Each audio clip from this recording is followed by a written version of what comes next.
I woke up one morning and my skin had started turning white in patches. The secret torment had begun for a man known as the biggest star in the music world. While people accused him of bleaching his skin, Michael Jackson was actually losing his identity piece by piece. If these kinds of stories catch your attention, don't forget to subscribe and hit the like button. Where are you watching us from right now? Let us know in the comments below. February 10, 1993. Millions of viewers around the world sat glued to their television screens as talk show host Oprah Winfrey conducted one of the most anticipated interviews in entertainment history. For the first time in 14 years, Michael Jackson, the world's biggest star and most enigmatic celebrity, had agreed to a live interview from his Neverland ranch. Among the many topics covered that night, his childhood, his career, his relationships, one question loomed larger than all others. With characteristic directness, Oprah asked what millions had been wondering for years: are you bleaching your skin because you don't like being black? Jackson's response was immediate and emphatic: "Oh God, no. I have a skin disorder that destroys the pigmentation of the skin. It's something I cannot help, okay? But when people make up stories that I don't want to be who I am, it hurts me." For the first time, Jackson publicly named his condition, vitiligo. The revelation should have settled years of speculation, rumors, and accusations. It should have provided a medical explanation for the dramatic change in his appearance that had occurred over the previous decade. It should have put to rest the notion that Jackson had deliberately altered his skin color out of self-hatred or racial denial. But it didn't. Despite Jackson's disclosure, the narrative that he had intentionally bleached his skin persisted. It became a punchline for comedians, fodder for tabloids, and a source of confusion, disappointment, or even betrayal for many fans, particularly within the black community. The stark visual transformation of a man who had once been a symbol of black excellence and achievement became, for many, a troubling emblem of internalized racism and rejection of black identity. The truth, as is often the case with Michael Jackson, was far more complex, nuanced, and ultimately tragic than the simplistic narrative that dominated public discourse. His decades-long struggle with vitiligo, a legitimate, documented medical condition, was complicated by his fame, his personality, the unprecedented scrutiny he faced, and yes, by his own choices in responding to the disease.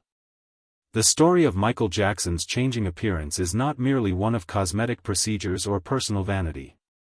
It's a story about identity, pain, and the psychological burden of living with a visible, progressive condition in the most visible position imaginable, as the most famous entertainer on the planet.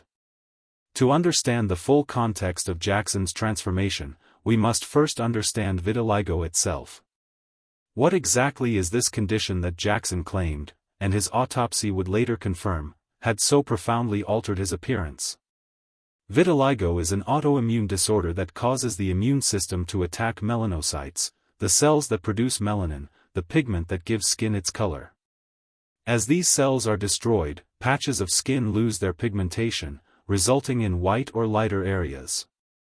These patches typically appear symmetrically on both sides of the body, often starting around body openings like the eyes, nose, mouth, and genitals, as well as on the hands and feet.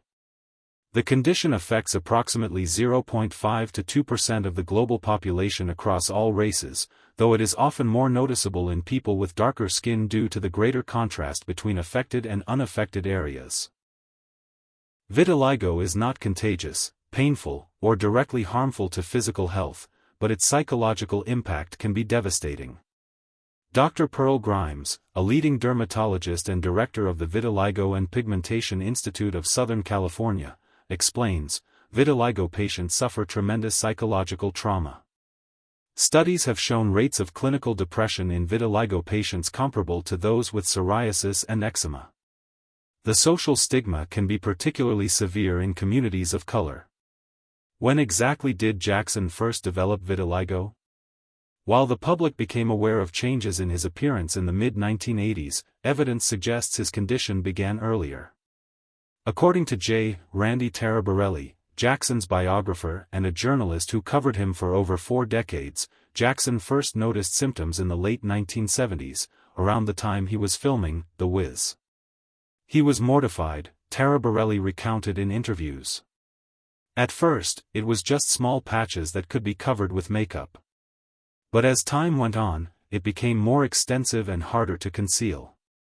Jackson's former dermatologist, Dr. Arnold Klein, confirmed this timeline in interviews after Jackson's death, stating that he first treated Jackson for vitiligo in 1983, though the condition had begun years earlier. Klein described how the disease progressed, becoming increasingly difficult to manage as the patchiness became more extensive. Karen Fay, Jackson's makeup artist for 27 years, provided some of the most detailed accounts of his struggle with vitiligo. "I was there as the disease spread," she stated in a 2013 interview. "I could see the struggle and the pain he was in dealing with it." Fay described how, in the beginning, she used darker makeup to cover the light patches. "We were trying to match his natural skin color," she explained. But as the condition progressed and more of his skin lost pigmentation, this approach became increasingly difficult. "It started becoming so blotchy that covering the light spots was no longer working," Fay recalled. "The contrast between the dark and light areas was too extreme. That's when the decision was made to use lighter makeup to even out his skin tone." This critical detail, that Jackson initially tried to maintain his original skin color before the progression of the disease made that approach impractical, is often omitted from discussions of his changing appearance. The narrative of intentional bleaching fails to acknowledge the difficult medical reality he faced.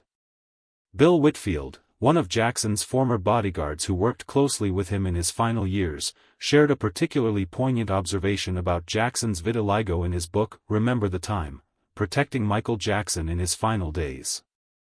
Whitfield described accidentally glimpsing Jackson without makeup, noting that his skin was indeed noticeably patchy, with areas of both dark and light pigmentation. This private observation, from someone with no agenda to defend Jackson, corroborated the singer's claims about his condition. "His face, his arms, his chest, they were literally spotted like a cow," Whitfield wrote. "It wasn't a solid white. It was splotchy. I never stared at him or studied him, but there were moments when you'd catch it." Dr. Deborah Sherman Coughlin, a criminal profiler who studied Jackson's case extensively, has argued that the extreme privacy Jackson sought in his personal life was partly due to his desire to hide his vitiligo when not in public. Being seen without makeup was extremely distressing for him, she noted. It wasn't just about the public perception, it was about his own struggle with his changing appearance. The progression of Jackson's vitiligo appears to have accelerated in the mid-1980s, following two traumatic events that may have exacerbated his condition. In 1984, Jackson suffered serious burns to his scalp during the filming of a Pepsi commercial when pyrotechnics accidentally ignited his hair. The physical and emotional trauma of this incident required hospitalization and painful treatment. Around the same time, Jackson was diagnosed with discoid lupus erythematosus, another autoimmune condition that can affect the skin and cause inflammation, particularly on the scalp and face.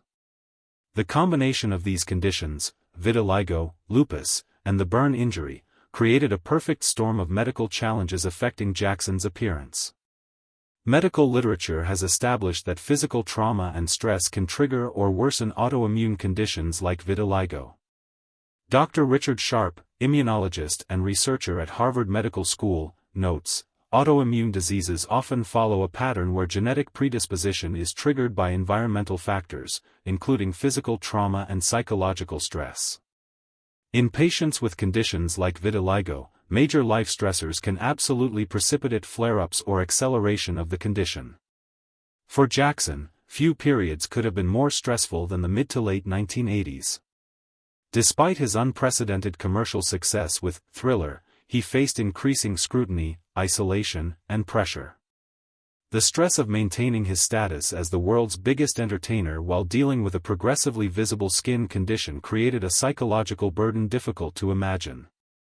The Pepsi commercial incident in particular appears to have been a critical turning point in Jackson's health struggles. The second-degree burns he suffered required painful treatments and left permanent scarring on his scalp.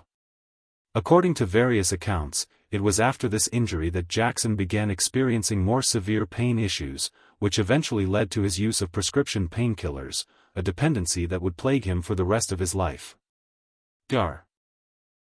Harry Glassman, a plastic surgeon who consulted on Jackson's case, though did not treat him directly, has suggested that the Pepsi incident may have contributed to a cascade of medical interventions. Burns of that nature can cause permanent damage to hair follicles and underlying tissues.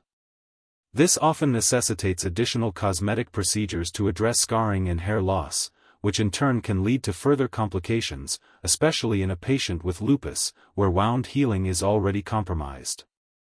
By the late 1980s, the changes in Jackson's appearance had become impossible to ignore. His skin was noticeably lighter, and he was rarely seen in public without makeup. Speculation ran rampant, with theories ranging from cosmetic procedures gone wrong to deliberate bleaching to even more bizarre claims. The truth, as documented by those closest to him, was that Jackson was attempting to manage an increasingly unmanageable condition. According to Fay and others, he began using the prescription cream Benekin, monobenzone, under medical supervision. This treatment is used in cases of extensive vitiligo, affecting more than 50% of the body, to depigment the remaining dark areas, creating a more uniform appearance. Dr. David Saucer, a dermatologist who has treated numerous vitiligo patients, explains, when vitiligo becomes extensive, patients face a difficult choice. They can either continue trying to repigment the white areas and cover the patches with makeup, which becomes increasingly difficult as the condition progresses, or they can choose to depigment the remaining pigmented skin to achieve a more uniform appearance. Neither option is ideal, but many patients with extensive vitiligo choose depigmentation for practical reasons. This medical context is crucial for understanding Jackson's transformation. The decision to use depigmentation treatment was not, as often characterized, a rejection of his blackness, but a medically supervised approach to a severe case of vitiligo. It was, in essence, a choice between looking patchy and blotchy or having a more uniform, lighter appearance. Jackson's personal physician Dr. Conrad Murray, who would later be convicted of involuntary manslaughter in Jackson's death, confirmed in his controversial book, This Is It, that Jackson indeed suffered from severe vitiligo that required regular treatments. While Murray's credibility has been questioned on many matters, his clinical observations about Jackson's skin condition aligned with those of other medical professionals who had worked with the star. Another factor often overlooked in discussions of Jackson's appearance is the dramatic effect of stage makeup and lighting on perceptions of his skin tone. Professional stage makeup, particularly under the harsh lighting conditions of performances and photo shoots, can significantly alter how skin color appears to audiences and cameras. As a performer who was almost always seen under such conditions, Jackson's appearance in published images may have sometimes exaggerated the lightness of his skin. Jackson's longtime friend and assistant Frank Caschio recalled conversations with Jackson about his vitiligo. He was incredibly self-conscious about it. He'd say, "Frank, what would you do if you were covered in spots? How would you feel if children were scared of you and people stared at you wherever you went?" This insecurity was exacerbated by Jackson's already complicated relationship with his appearance. From his early teens, he had expressed dissatisfaction with his looks, particularly his nose and complexion. His father Joe had reportedly teased him about his nose, calling him "Big Nose," a childhood trauma Jackson referenced in multiple interviews. As his vitiligo progressed, Jackson did undergo cosmetic procedures, most notably, a series of rhinoplasties that dramatically altered the appearance of his nose. While these were separate from his skin condition, the combination of these changes created the impression of a man completely transforming himself away from his original appearance. The frequent conflation of Jackson's vitiligo treatment with his elective cosmetic procedures has contributed to the persistent skepticism about his skin condition. In reality, these were separate aspects of his appearance that happened to change during the same general time period. The nose surgeries, for instance, began before his vitiligo became severe and were motivated by different personal concerns. Jackson's plastic surgery journey itself has been subject to much exaggeration and misinformation. While he acknowledged having had 2 rhinoplasty procedures, rumors and tabloid reports often claimed he had undergone dozens of surgeries. Medical experts who have analyzed photographs of Jackson over time generally agree that while he had multiple procedures, the number has been greatly exaggerated in popular accounts. Dr. Wallace Goodstein, a plastic surgeon who worked with Jackson's primary plastic surgeon Dr. Stephen Heflin, though didn't directly operate on Jackson, claimed that Jackson had undergone multiple surgeries beyond those he publicly acknowledged. However, other medical professionals have criticized such claims, noting that the number of surgeries that would be physically possible on a single facial feature like the nose is limited by tissue viability and healing considerations. By the early 1990s, Jackson's appearance had changed so dramatically that public skepticism about his vitiligo claim was widespread. The timing of his public disclosure, coming only after his appearance had already changed significantly, fueled this skepticism. Many wondered, if he had this condition all along, why not mention it sooner? The answer, according to those close to Jackson, was a combination of privacy and shame. Michael was an intensely private person about personal matters, especially anything he perceived as a flaw, explained Bob Jones, Jackson's former publicist. He didn't want to be seen as sick or defective in any way. He wanted to be seen as perfect. This desire for perfection, coupled with the very real stigma attached to skin conditions, created a situation where Jackson preferred speculation, even negative speculation, to disclosing his medical condition. By the time he did disclose it, the public narrative about his appearance had become so entrenched that many simply didn't believe him. Michael Bearden, Jackson's musical director for the planned This Is It tour, recalled a conversation with Jackson about the public's perception of his appearance. He told me, "They don't understand. I tried to explain it once, but they didn't want to hear it. They wanted to believe what they wanted to believe." He seemed resigned to the fact that people had made up their minds about him. The skepticism was so pervasive that even after his death, when his 2009 autopsy confirmed he had vitiligo, many continued to question the role the condition played in his changing appearance. The autopsy report stated unequivocally, there is a focal depigmentation of the skin, notably on his face, chest, abdomen and arms, confirming what Jackson had claimed 16 years earlier in the Oprah interview. Additionally, Jackson's autopsy revealed he had tattooed his eyebrows, eyelids, and lips, cosmetic procedures that are commonly used by vitiligo patients who have lost pigmentation in facial features. These permanent makeup applications can help maintain a normal appearance when pigmentation is lost in these prominent areas. The medical confirmation, however, came too late to alter the public perception that had solidified over decades. The narrative of intentional bleaching had become so embedded in cultural discussion about Jackson that even medical evidence couldn't fully dislodge it. This persistent disbelief highlights a troubling aspect of how Jackson's appearance was discussed, the racial component. The subtext of much of the criticism and mockery directed at Jackson's changing appearance was the implication that he was rejecting his blackness, a particularly painful accusation for a man who had repeatedly affirmed his pride in being black. In his autobiography, Moonwalk, published in 1988 as his vitiligo was progressing but before he had publicly disclosed it, Jackson wrote, "I'm proud of my race. I'm proud of who I am." In the Oprah interview and subsequent appearances, he consistently rejected the notion that he was trying to be white, expressing frustration at the accusation. Jackson's 1991 album, Dangerous, included several songs with explicit messages of racial unity and pride, including Black or White and Jam.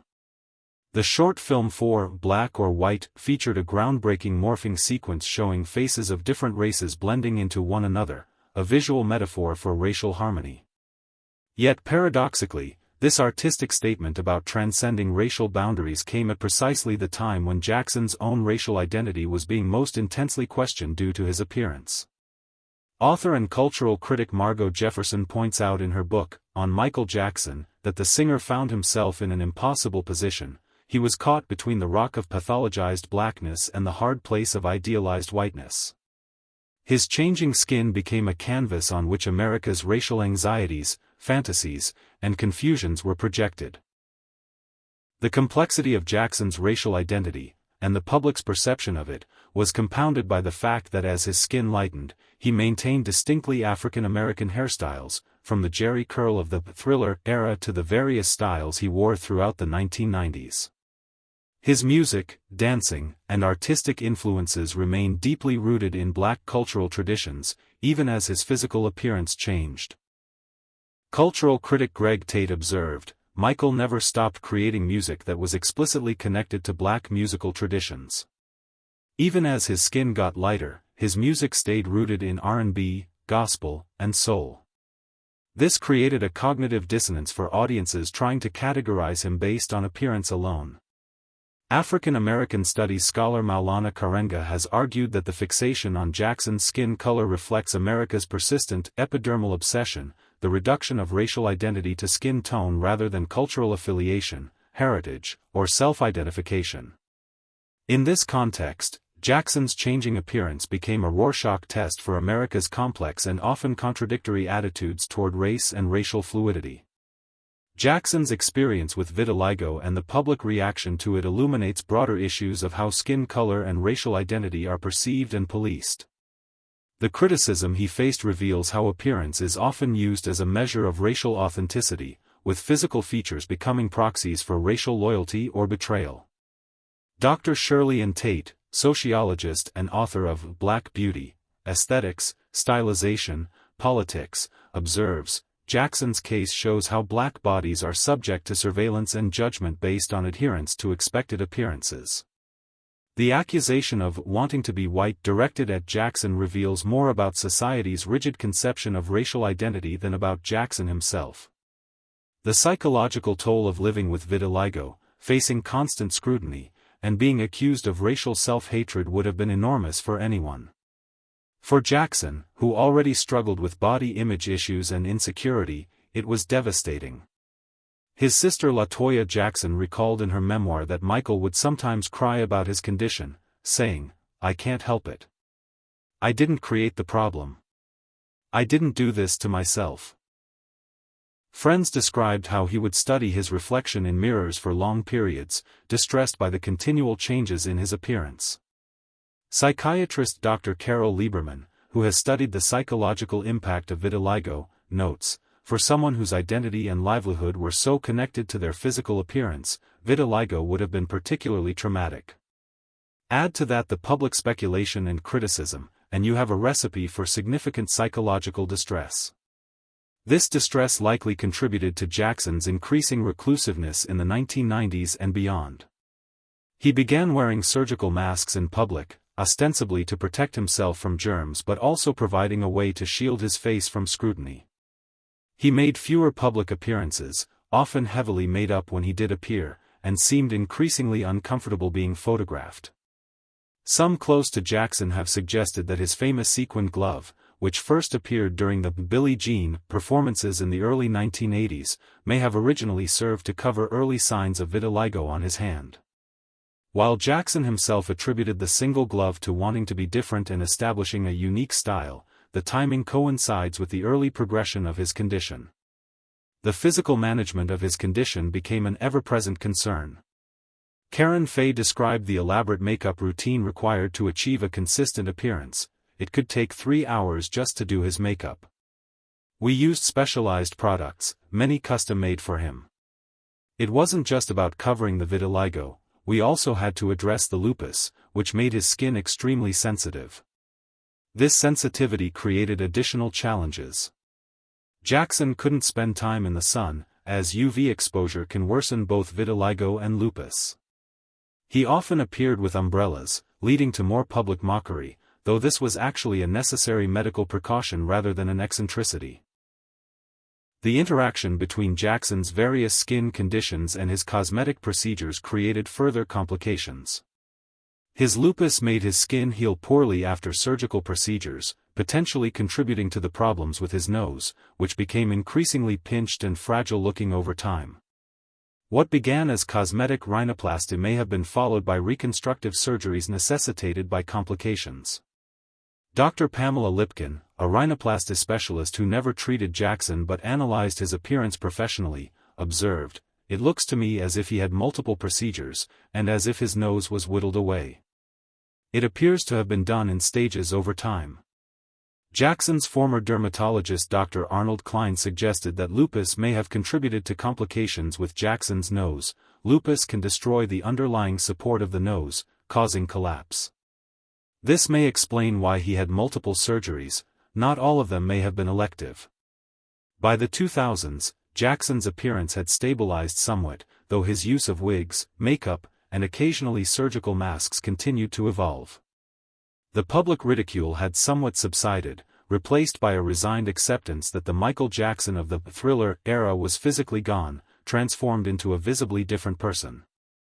When Jackson died in 2009, much of the discussion of his legacy inevitably touched on his appearance transformation. The autopsy confirmation of vitiligo prompted some reassessment, with several media outlets acknowledging that Jackson had been truthful about his condition. Yet others continued to suggest that vitiligo alone couldn't explain the totality of his transformation. What's clear in retrospect is that multiple factors contributed to Jackson's changing appearance. The vitiligo and lupus that he had publicly acknowledged, the cosmetic procedures he had chosen to undergo, the burn injury that required treatment, and the various medications he used for pain and skin conditions. The tragedy is that a medical condition beyond his control became conflated with his cosmetic choices, creating a narrative of self-hatred that caused him immense pain. In his 1993 interview with Oprah, when asked about being a role model to children, Jackson became emotional discussing the accusations about his skin. "It's a problem for me that I can't control. When people make up stories that I don't want to be who I am, it hurts me." For Jackson, vitiligo wasn't just a skin condition, it became a metaphor for his larger struggle with identity and public perception. As his skin lost its pigmentation in patches, his public image was similarly fragmented, with different aspects of his appearance and behavior scrutinized in isolation rather than understood as parts of a whole person. The vitiligo also became a physical manifestation of the impossible contradictions Jackson faced as a black superstar trying to achieve unprecedented global appeal. As his fame grew, he encountered increasing pressure to both represent his race and transcend it, to be authentically black while being accessible to audiences of all backgrounds. Music critic Nelson George observed, "Michael's tragedy was that he wanted to be the biggest star in the world, which meant appealing to everyone, while also maintaining his cultural identity. As his skin literally changed before our eyes, it became a visual metaphor for the compromises and contradictions inherent in that impossible position." Jackson himself seemed to recognize this symbolism. In his 1991 song, Black or White, he directly addressed racial identity with the lyrics, "I'm not going to spend my life being a color." The video featured technology morphing faces of different races and ethnicities into one another, a visual representation of transcending racial boundaries. Yet ironically, as this song was released, Jackson's own racial identity was being questioned more intensely than ever due to his appearance. What would Jackson's experience with vitiligo be like today? In recent years, public awareness and acceptance of vitiligo have grown significantly. Models like Winnie Harlow have achieved success while openly displaying their vitiligo, helping to normalize the condition. Social media campaigns celebrating skin positivity have created space for people with various skin conditions to share their experiences without shame. Dr. Nada Elbulik, dermatologist and founding director of the USC Skin of Color Center, notes, "There's been a significant shift in how vitiligo is perceived and managed. Many patients now choose to embrace their natural appearance rather than covering it up. Treatment options have also advanced considerably." However, she adds, "It's important to remember that each patient's journey is unique. For some, the psychological impact remains severe, and they prefer treatment approaches that minimize the visibility of the condition. There's no right way to have vitiligo." For Jackson, coming to terms with vitiligo in the 1980s and 1990s meant navigating a very different social landscape, one with less awareness, less acceptance, and certainly less celebration of differences in appearance. The choice to use depigmentation treatment rather than displaying the patchy appearance of progressing vitiligo was understandable given both the technology available at the time and the intense scrutiny he faced. Would Jackson make the same choices today? It's impossible to know. But what is clear is that the narrative around his appearance, often reduced to jokes about turning white or accusations of racial self-hatred, failed to capture the complex reality of a man dealing with multiple medical conditions under the unforgiving glare of global celebrity. The larger tragedy of Jackson's vitiligo is not just that he suffered from the condition itself, but that his truthful explanations were so widely disbelieved. The public's unwillingness to accept his medical condition as real, even after medical confirmation, reflected a troubling eagerness to believe the worst about him, a pattern that would be repeated with the various allegations and controversies that marked his later life. Perhaps the most poignant aspect of the vitiligo story is how it illuminates Jackson's lifelong struggle with control. From his earliest days as a child star under his father's strict management, Jackson sought control over his career, his music, his image, and his life. Yet his skin, the literal boundary between self and world, betrayed him, changing in ways he couldn't prevent or predict. His response to this loss of control, the makeup, the treatments, the limited public disclosures, reflected his desperate attempt to regain mastery over his appearance and public image. That these efforts ultimately failed, leaving him subject to ridicule and accusation, adds another layer of tragedy to his already complex life story. In the years since his death, some reassessment of Jackson's appearance has begun, with more nuanced discussions of how vitiligo, lupus, injuries, and cosmetic choices interacted to create the dramatic transformation that once seemed so inexplicable. Medical professionals have offered more detailed explanations of how vitiligo can progress and the limited treatment options available, especially in decades past. Yet for many, the image of Jackson's changing appearance remains a source of confusion, an uncomfortable reminder of the complex intersection of race, celebrity, physical appearance, and identity that his life embodied. His vitiligo became not just a medical condition but a cultural touchpoint, a visible manifestation of the price of fame and the burden of being simultaneously iconically black and unprecedentedly global. In Jackson's own words from his 1988 autobiography Moonwalk, written as his vitiligo was progressing but before he had publicly disclosed it, "I'm a person of color for life. You can see my face is black from my eyes down to my nose. I can't help my skin blotches." This statement, rarely quoted in discussions of his appearance, reveals his awareness of how his condition was affecting him and his concern about how it would be perceived. The story of Michael Jackson's vitiligo is ultimately about more than a skin condition or changing appearance. It's about how we perceive identity, how we judge authenticity, and how little compassion we sometimes extend to those whose experiences differ from our expectations. It's about a man who, despite his extraordinary talents and achievements, couldn't escape the limitations of physical embodiment or the harsh judgments of a world that expected him to be simultaneously exceptional and unchanging. As we continue to reassess Jackson's complex legacy, a more compassionate understanding of his experience with vitiligo offers an opportunity to recognize the humanity behind the icon, to see him not as a caricature who turned white, but as a man who navigated an extraordinarily difficult physical and psychological challenge while living under unprecedented scrutiny.